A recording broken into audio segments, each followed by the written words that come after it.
existe uma diferença muito grande que a gente leva muito tempo para aprender, isso quando aprende, que é a diferença entre explicar um fenômeno e julgar esse fenômeno. E julgar não, e justificar esse fenômeno.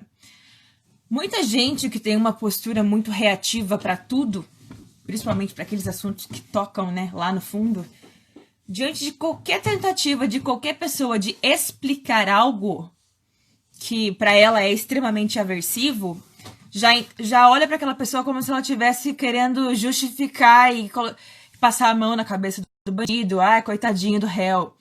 E não tem nada a ver com isso, gente. Eu explicar como é que uma pessoa foi capaz de chegar a um estupro, que fatores contribuíram para ela chegar naquela situação, não diminui em nada a gravidade do que ela fez. Só explica que, como eu sempre digo, nenhum comportamento vem do nada. As pessoas não nascem e, aliás, as pessoas não acordam um dia e do nada resolvem que vão estuprar uma criança, resolvem que vão matar alguém assim, sem ter acontecido nada previamente. Então é importante a gente fazer essa diferenciação, ter isso muito claro na nossa cabeça quando for falar sobre assuntos polêmicos como esse, que é, uma coisa é eu explicar como é que uma mãe tem a capacidade de se deparar com a situação de um filho sendo abusado e não reagir, se omitir ou ser cúmplice do parceiro. Outra coisa bem diferente é justificar esses atos. Isso não tem justificativa. Isso não é relativizável, mas explicar uma coisa não diminui a gravidade dela, ok? Mantenham isso em mente sempre, porque isso é muito importante. A outra coisa que custa muito para entender, mas que é muito importante para a gente, quando a gente vai discutir sobre assuntos polêmicos e pesados como esse, é entender a diferença entre julgar um ato de uma pessoa e julgar esta pessoa. A gente não aprende a fazer isso nunca. Bem pelo contrário, nós somos, em geral, exímios julgadores, né? E, novamente, você julgar o ato de uma pessoa não tem nada a ver com você julgar a pessoa. E por que você julgar uma conduta, um ato, um crime de uma pessoa é ok e julgar a pessoa não é ok? Porque você tá vendo só o que ela fez. Esse é o ato dela. Esse é condenável. Esse pode ser discutido. Porém, você não sabe o que aconteceu por trás dos panos, que fatores contribuíram para que essa pessoa chegasse nesse ponto. E, novamente, isso é explicar, não é justificar qualquer coisa. Mas quando você ataca pessoalmente uma pessoa por algo que ela fez, ignorando completamente o que tem por trás, sem ter a menor ideia de como é que as coisas aconteceram, você está sendo arrogante. Você está sendo presunçoso. Nós todos estamos, porque todo mundo faz isso em alguma medida, né? E é um caminho, assim, que nunca acaba. Essa coisa de vir o monstrinho julgador vem e você segura e pensa no ato e não na pessoa. E é muito difícil, realmente. Então, tudo isso para falar para vocês que é importante separar o que fez de quem fez. Nós não temos acesso à cabeça da pessoa. Nós não estamos dentro da pessoa para entender o que se passa na cabeça dela. E esse é o papel importante do psicólogo, entender como é que a pessoa chegou nisso para poder prevenir outros casos semelhantes. Então, feitas essas considerações iniciais, vamos lá. Mães que defendem os abusadores de seus filhos. Importante esclarecer que não existe uma categoria de mães que defendem os abusadores de seus filhos. Existem várias, da mesma forma que existem várias categorias de abusadores sexuais. Então, podemos começar pelas famosas mães narcisistas. As mães narcisistas, lembrando que narcisismo é uma característica da psicopatia, tem a ver com a falta absoluta de empatia e a pessoa ser absolutamente autocentrada. Então, uma mãe narcisista não vai ver problema nenhum em ceder o filho para a satisfação do pessoal sexual do seu parceiro, porque ela simplesmente não tem capacidade cognitiva de sentir. Vocês entendem? Que é como se ela tivesse vindo quebrada de fábrica? Não tem. E aqui a gente entra numa questão bem polêmica, que é dessas questões introdutórias que eu falei, que é a definição de ruindade. As pessoas têm uma tendência a simplificar muito os fenômenos e reduzir as pessoas a pessoas boas e pessoas ruins. Como se a ruindade fosse uma instância, que fosse sei lá, uma entidade que baixasse na pessoa e do nada ela se torna uma pessoa ruim. E uma pessoa ruim aí é uma pessoa egoísta, uma pessoa que só pensa nela, que não se importa com os sentimentos dos outros, uma pessoa que faz tudo pra si e usa os outros como degrau, uma pessoa que não se importa em ofender as outras, uma pessoa que não tem limites morais. Isso é uma pessoa, podemos chamar de uma pessoa ruim. Porém, novamente, ruindade não brota assim do nada. Tem as pessoas que já nascem com um transtorno ou que desenvolvem muito cedo um transtorno de personalidade que faz com que elas percam a humanidade delas, digamos assim, que é a questão da psicopatia, né, que é muito controversa até hoje, até que ponto é ambiental, até que ponto é genético, né, a pessoa já vem daquele jeito, a pessoa se transforma naquilo, mas enfim, eu costumo dizer que psicopatia é que nem diabetes. Uma vez que você adquire, já era, nunca mais volta. Então, a ruindade, ela é construída, entendem? Ela não é um fenômeno pronto e acabado. Então, da perspectiva de uma mãe narcisista que não vê problema nenhum em pegar o filho de 5 anos e, não tô afim de fazer sexo hoje, pega aí, faz com ele.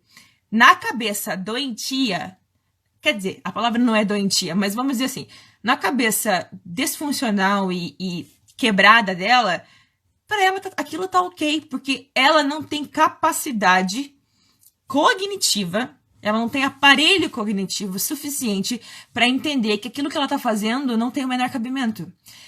E mesmo que ela entenda, porque ela ouve as pessoas falando, ela não tem capacidade de sentir. Então, entre você entender uma coisa e sentir ela, internalizar ela, existe um abismo enorme. Então, sim, as pessoas são ruins, as pessoas fazem coisas ruins, porém, a gente tem que entender que as pessoas ficam ruins. Com exceção dessa controvérsia que existe com a questão dos narcisistas e psicopatas, que não se sabe se eles já vêm assim de fábrica ou ficam assim depois, em que a ruindade expressa nos seus comportamentos é alguma coisa gritante e aparentemente sem explicação, o resto das pessoas constrói, passa por experiências que moldam a sua personalidade e fazem com que o que para mim é aversivo, absurdo, inaceitável, para você seja ok. Entendem? Tem muito de tentar, a gente tentar medir os outros por nós. Isso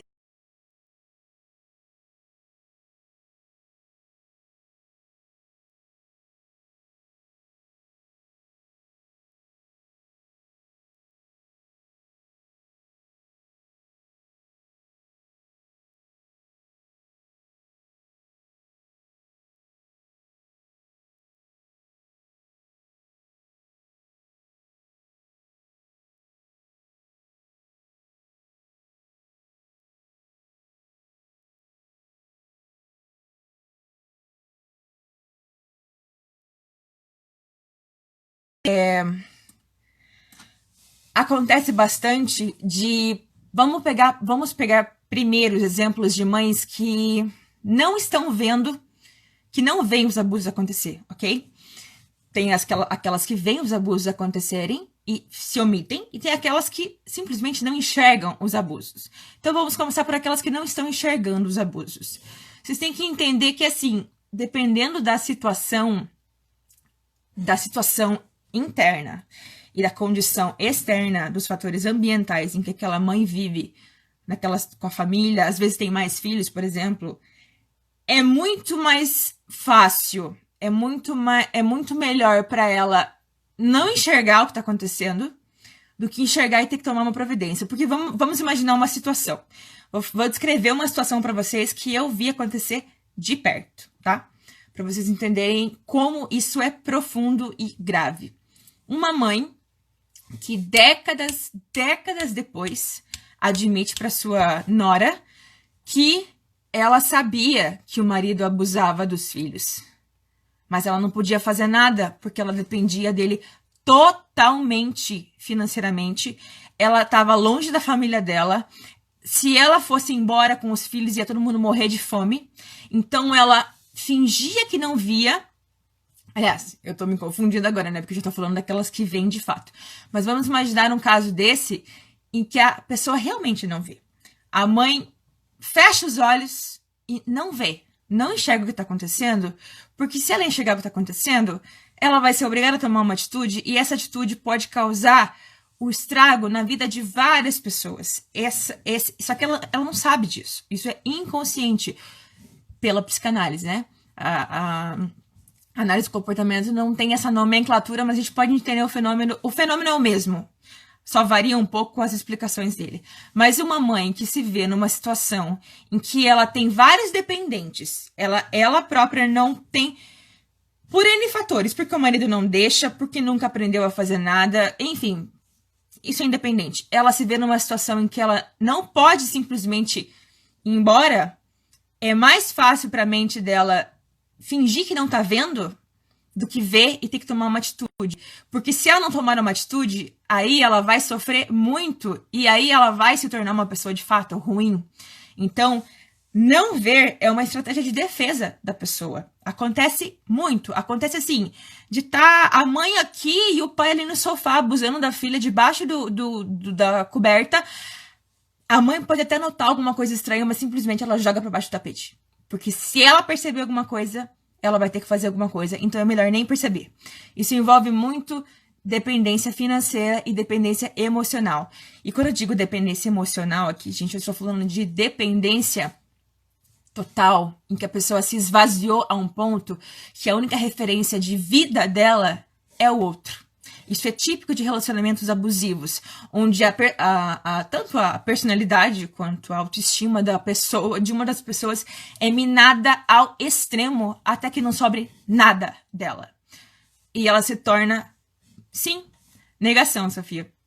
Isso aí. E ela se torna apenas um parasita daquela outra pessoa, uma coisa dependente, completamente vinculada a outra pessoa, e não consegue sair desse ciclo. Não consegue. Então é mais fácil fingir que não tá vendo quem é aquela pessoa de verdade do que admitir pra si que é casada com um monstro, né? Isso dá um outro vídeo, inclusive. Vocês entendem como é complexo isso? É muito difícil mesmo. Tanto é que tem muitas dessas pessoas que depois, quando acontece algum abuso com os filhos e vão pra terapia, eu já vi muitos casos. Elas choram desesperadas e falam: como é que eu não vi? Como é que eu não vi? Tava debaixo dos meus olhos o tempo todo. Mas não viu porque não queria ver. E não queria ver porque era pesado demais para aguentar. Porque se visse, teria que fazer alguma coisa. Porque tinha medo. A palavra de ordem aí é medo. Todo relacionamento abusivo, ele é envolto em medo. Medo de ficar sozinho. Medo de nunca mais encontrar ninguém que goste dela. Medo de ser rejeitada. Medo da família criticar. Medo de não dar conta de si. Tudo tem a ver com medo. Então, fingir que não tá vendo pra si. Negação é um mecanismo de defesa muito utilizado nessas situações. Sim, Nádia. A negação, ela tanto pode ser com relação nessas situações em que a mãe de fato não vê, quanto na situação que eu vou falar agora, que é quando a mãe vê o que está acontecendo. Só que ela opta por não significar... Opta não, tá? Entre muitas aspas. Ela não significa o que ela tá vendo corretamente. E ela pode até fazer distorções do tipo... A filha de 5 anos é que tá se oferecendo e ela é que não presta. Ele tá sendo seduzido por ela. Tudo isso porque a dependência emocional é tão violenta que não permite que ela enxergue o óbvio. É como se ela tivesse um véu na frente do rosto e isso aí, medo mata todos os dias. É como se ela não fosse capaz de reconhecer a realidade. Eu tenho um exemplo, a única analogia que eu consigo pensar é uma pessoa daltônica. Para todo mundo que não é daltônico, as coisas, o céu é de uma cor, as árvores são de outra. Para quem é daltônico, nunca foi daquele jeito. E ela não consegue entender como é que os outros veem diferente dela. Porque a única referência que ela tem é aquela de um relacionamento onde ela é totalmente submissa, onde ele tá aqui e ela tá aqui. Como me disse uma vez a minha psicóloga, quando eu tava vivendo um relacionamento extremamente abusivo, e nem faz tanto tempo assim, pra ter alguém em cima, tem que ter alguém embaixo. E eu levei meses para entender isso. Aliás, para entender não, para conseguir me posicionar com relação a isso.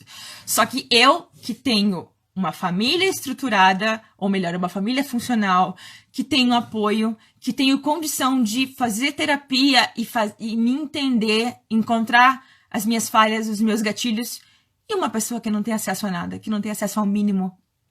Como é que fica? Vocês entendem que é um contexto todo que faz com que a pessoa não tenha possibilidade de enxergar de outras formas que não seja aquela? Então, o natural dela é negar. Tem um fenômeno chamado dissonância cognitiva que tem tudo a ver com isso. É você apresentar um fato, esfregar na cara da pessoa um fato e ela dá um jeito de distorcer porque aquilo não cabe naquilo que ela tem estabelecido na mente dela. Só que ela pode levar isso até as últimas consequências. Até, por exemplo, culpar a filha de 5 anos por estar sendo abusada e deixar a filha continuar sendo abusada porque na cabeça dela a filha merece. Quando é, por exemplo, o caso de um abuso sexual que causa dor, que é feita violentamente, porque nem todo abuso sexual é feito dessa forma, como a gente já conversou aqui. Então ela acaba projetando a raiva e a impotência dela na criança para eximir a culpa do abusador, entendem? E assim, isso não acontece porque ela quer. Novamente, isso não diminui a gravidade dos fatos.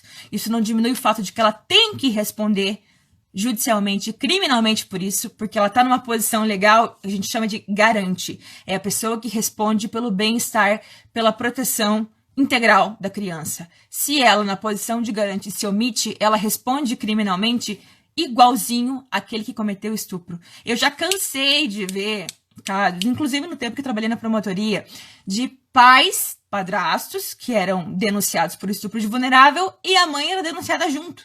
Porque ela viu e não fez nada. E ela tinha a obrigação de fazer.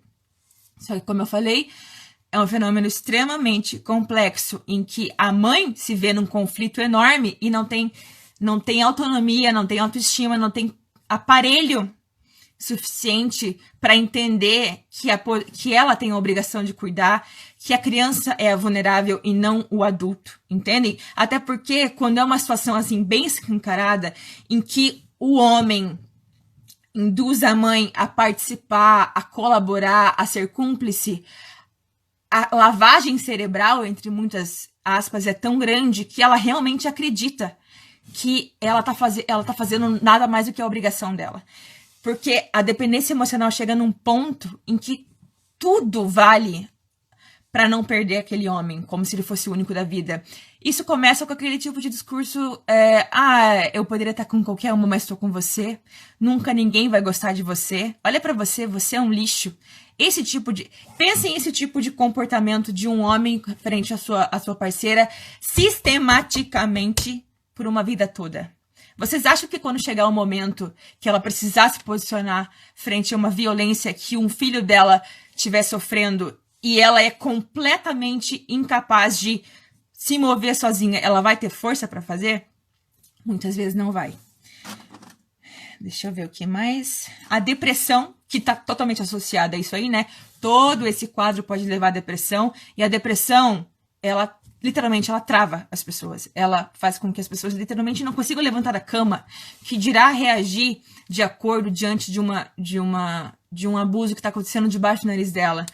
Ela simplesmente vira pro lado e dorme. Isso acontece com frequência também. Outra coisa que é bastante preocupante e importante observar é que mães que foram abusadas na infância, aliás, é um fator de risco ser filho, principalmente o mais velho, principalmente menina, de mães que foram abusadas na infância. Isso é estatístico, tem estudo sobre isso. Não sei explicar para vocês exatamente os motivos por trás disso, mas é evidente e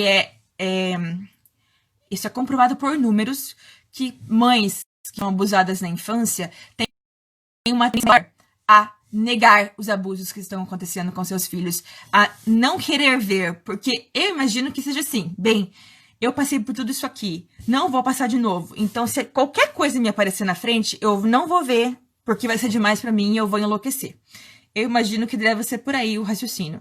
Mas é bem comum que mães que foram abusadas na infância não vejam que seus filhos estão sendo abusados debaixo do próprio nariz, mais do que quem não foi abusado na própria infância, entendem? Questões culturais também são muito regionais, em alguma medida, também influenciam nessa postura da mãe frente ao abusador, porque tem lugares no Brasil e no mundo em que o incesto, a iniciação sexual da criança, do adolescente por parte do pai, é culturalmente aceito. As pessoas fingem que não veem, porque sempre foi assim, continua sendo assim, e ok. Acontece muito, gente. E a mãe aprende isso desde pequena. Com ela aconteceu a mesma coisa. A mãe dela aconteceu a mesma coisa. E ela tá num contexto social em que todo mundo pensa daquele jeito. Em que ela não tem, muitas vezes, acesso à informação. Como a gente sempre olha do nosso ponto de vista de quem tem acesso amplo à informação o tempo todo, né? Facebook, internet tá aí. Mas a gente tem que pensar naquelas pessoas que moram no interior do sertão. Que não tem acesso a nada, que não tem acesso a água, que não tem acesso a políticas públicas, que não tem acesso a nada. Me digam que repertório, que conhecimento prévio uma mãe que simplesmente se depara com a situação do pai aliciando a própria filha e reconhece esse padrão, que instrumentos ela tem para impedir que isso aconteça, sendo que aquilo ali é o normal. Aquilo ali sempre foi normal. Eu não sei se vocês sabem, mas a lenda do boto cor-de-rosa é isso.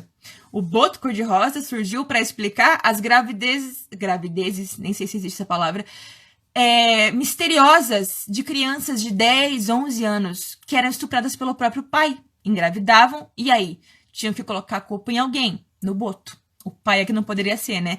Então, ao mesmo tempo que é uma cultura bastante enraizada, é uma cultura que envolve um segredo enorme, a tal da síndrome do segredo. Ninguém fala sobre isso e finge que não sabe. Mas todo mundo sabe o que acontece. Mas ninguém se mete. Aquela maldita mania que as pessoas aprenderam tão bem de, em briga de marido e mulher, ninguém mete a colher. Gente, mete a colher, mete o garfo, mete até a faca se for preciso. A gente tem que parar de achar que não é problema nosso. Até que chegue o dia que seja com você o problema e você vai implorar para que alguém intervenha. Né? Quando é no dos outros é refresco, né? A gente tem que mudar esse pensamento. Isso desde sempre, desde pequenos, sabe? De se omitir diante de injustiças, de fingir que não tá vendo. Pra qualquer coisa. Da projeção de culpa na criança, eu já falei, né? E por que tudo isso que eu falei pra vocês, e nada, se tiver mais alguma coisa que eu não falei, me fala, tá? Sobre esses mecanismos. Por que tudo isso que eu falei pra vocês é importante discutir e ser trazido à tona? Porque tem duas utilidades. Uma utilidade é, por exemplo, uma mãe que esteja me assistindo, que tenha passado por uma situação parecida, em que se viu confrontada com o fato de que a filha ou o filho estava sendo abusado pelo próprio marido, ela pode se ver nessa situação de negação e de culpar a vítima ou de tá desconfiada, mas não querer ver e não se esforçar para ver. Então é importante que, se você tá nessa situação, já esteve nessa situação, reflita. É assim com muita gente o tempo todo.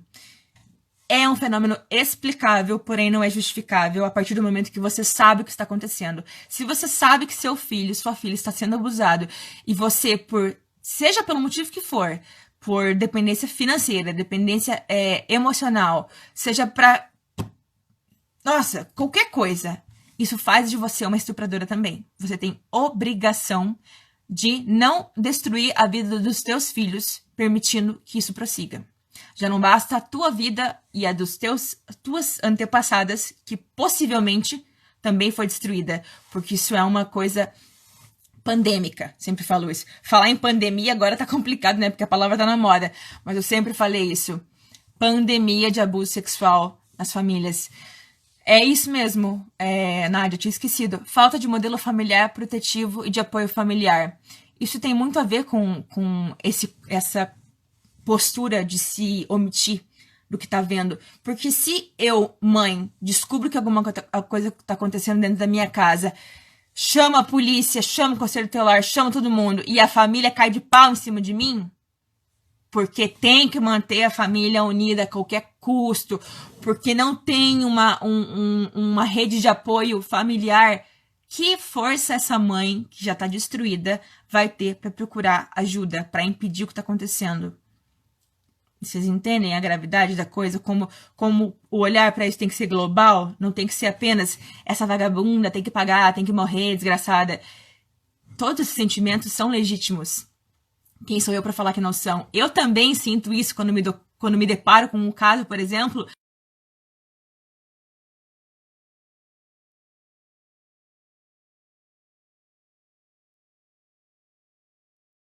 Só que essa mãe, se não for presa, e mesmo que seja presa, né? Digamos que ela vai presa. Uma hora ela vai sair. Vocês acham que ela vai mudar de pensamento, de comportamento sozinha? Assim, vai baixar uma luz nela e ela vai mudar simplesmente? Não vai. Vocês entendem como é complexo? Porque se não for mexido nisso de alguma forma, se a pessoa não for levada a tomar consciência do que ela faz, da gravidade do que ela faz, ela pode vir a repetir esse comportamento contra as pessoas. Ela pode vir a ensinar esse comportamento para os filhos dela. E é assim que segue o ciclo da pedofilia, do incesto, porque uma geração ensina para a próxima, que ensina para a próxima, que ensina para a próxima. Enquanto não vem alguém e quebra com isso, o fluxo continua. E outro motivo porque é importante falar sobre isso é porque existe um sentimento de muita frustração e luto totalmente compreensível e óbvio por parte das crianças, hoje adultos ou não adultos, que passam por situações em que, ao invés de terem sido acolhidas e protegidas pela mãe, foram abandonadas pela mãe, foram trocadas pelo parceiro. Isso para uma criança, para uma vítima, eu não consigo imaginar uma dor pior. Não consigo imaginar uma dor pior. Então, por que é importante entender como é que funcionam essas dinâmicas de dependência emocional, de não conseguir enxergar mais nada, de ficar preso na pessoa como se fosse um pedaço dela, a ponto de subjugar os próprios filhos, porque não tem capacidade de pensar diferente? Porque depois que passa o tempo e vem as sequelas tardias, as sequelas psíquicas, uma das coisas que gera muita ansiedade, transtorno de pânico, e tudo que é transtorno que vocês imaginarem, é a inconformidade e a angústia constante de uma vítima de por quê ela tinha que ter me protegido, ela não fez nada, logo eu, porque eu. E você, vítima, que passou por uma situação parecida, entender que sim, a tua mãe estava completamente errada. Sim, ela tem que responder pelo que ela fez. Sim, ela foi extremamente cruel e ruim com você. Isso você não precisa nem perdoar, tá? Porque isso aí é outro assunto que dá um vídeo próprio. Esse papo de que perdão, querer coagir a vítima a perdoar quem quer que seja. Isso é totalmente abusivo, isso não pode ser feito jamais. Ninguém tem o direito de falar para uma vítima quem ela tem que perdoar, porque independente do laço sanguíneo. Principalmente quando o laço é primeiro grau, né? Quanto pior a situação, quanto mais severo o abuso, quanto mais próximo o laço, mais difícil é, e menos as pessoas têm o direito de dar pitaco e achar que você tem que perdoar porque Deus não gosta. Você tem que perdoar porque é seu pai, sua mãe. Porcaria nenhuma. Fale isso quando for com você, entendeu? Respeitem o processo da vítima. Não queiram impor isso pra vítima nenhuma, porque isso é revitimizar. Isso é ser muito... É ser mais um algoz da vítima. Basicamente isso que você tá fazendo quando você vem com esse papinho de tem que perdoar porque são seus pais. Não, não tem. Sabe? Não tem. Isso aí você aprendeu de criança e você é absoluta e não é.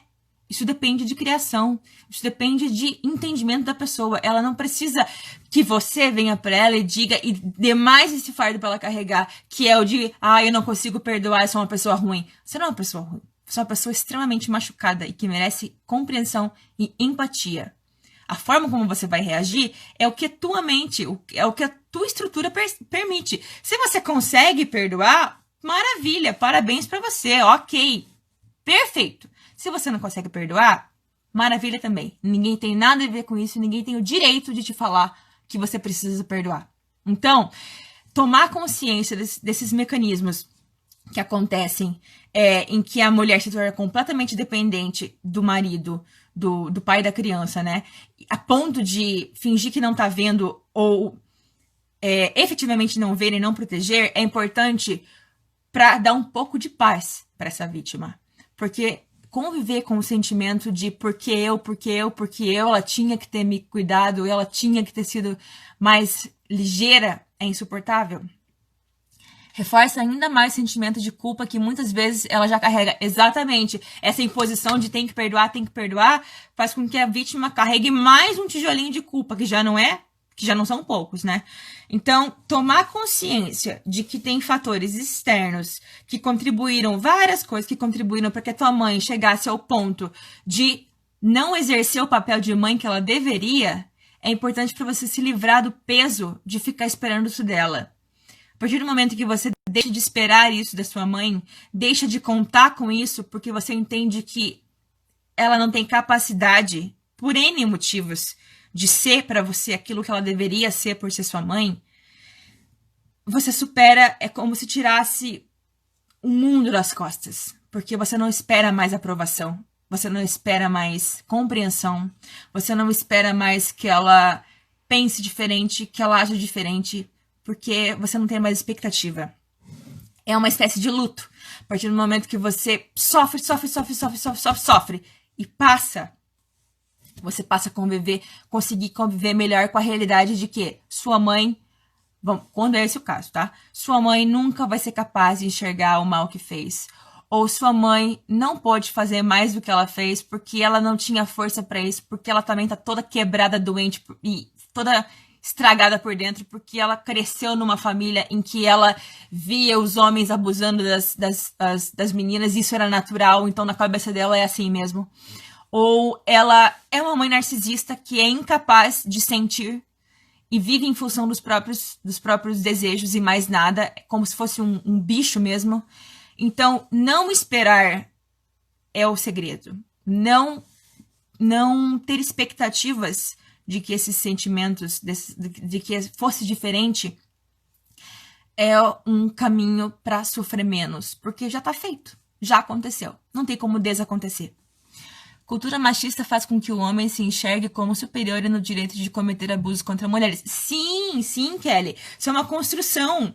Desde pequenininho. Ninguém ensina, quer dizer, em regra, né? Ninguém ensina o outro a ir lá e estuprar e abusar. Mas ensina desde pequenininho que quando você gosta da menina, ela não gosta de você, vai lá e mexe com ela, agarra ela, puxa o cabelo dela. Ensina que é normal aquela coisa de, se ele provocar você, é porque ele gosta de você, sabe? Naturaliza a violência, a agressão, a invasão do corpo do outro desde pequenininho. E como o homem, desde sempre, foi tido na sociedade como o ser superior e a mulher como o ser inferior, se uma criança cresce num ambiente em que isso é reforçado para ela o tempo todo, em que ela só confirma o tempo todo através do tratamento da mãe, do pai com relação à mãe, dos avós do avô com relação às netas, do seu círculo social, que é isso mesmo, que o homem tem direito de dispor do corpo da mulher como bem entender, ele vai crescer e vai tomar isso como referência. Então, se, por exemplo, ele se deparar com uma situação em que ele veja uma criança vulnerável e, por algum motivo, ele se sinta tentado a cometer um abuso contra aquela criança, que freios morais ele vai ter se ele aprendeu desde sempre que a vontade dele que tem que imperar? Que ele é homem e ele pode.